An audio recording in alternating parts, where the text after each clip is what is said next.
level. And I want to tell you more about what the heart looks like, but I want to contrast that with what parents typically use today, and that is behavior modification. Now, behavior modification uses reward and punishment to motivate children to change.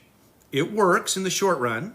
If you say to a child, and this is what parents do, even Christian parents, as they're starting out with their children, they use reward and punishment. And they don't realize the dangers that are taking place when they do so. So you say to a preschool to clean up your toys and you can have a snack. Or a child who's in elementary school, you say finish your homework and you can watch a video. Or a child that's older, clean your room and we can have a friend over. So there's this always giving them something. And in fact, what happens then, when we feed children with a steady diet of reward and punishment, it changes the way they think. They start asking the wrong questions about life. They ask questions like, are you going to pay me for this? What's in it for me? What are you going to give me? What's the minimum I need to do in order to get my reward? Those are the wrong questions that children should be asking about life. After all, why should they clean up their toys or finish their homework or clean their room? It's not so they can get something out of it. It's because it's the right thing to do. Now we're talking about the difference between external motivation and internal motivation. Oh, behavior modification works in the short run. That's why it's used in schools. You've got the red light and the green light and the yellow light, and children are modifying their behavior in order to get their green light or to be able to get their car to move around the room or whatever it is they're trying to do in order to get their reward.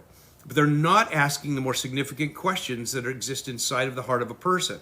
Now, when God talks about the heart, he describes it as this like internal processing unit. It's Jesus who said, it's out of the heart that the mouth speaks.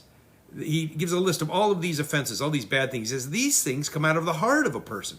So that leads us to realize that there are tendencies. And these tendencies that children have are the key things that help us move into the heart.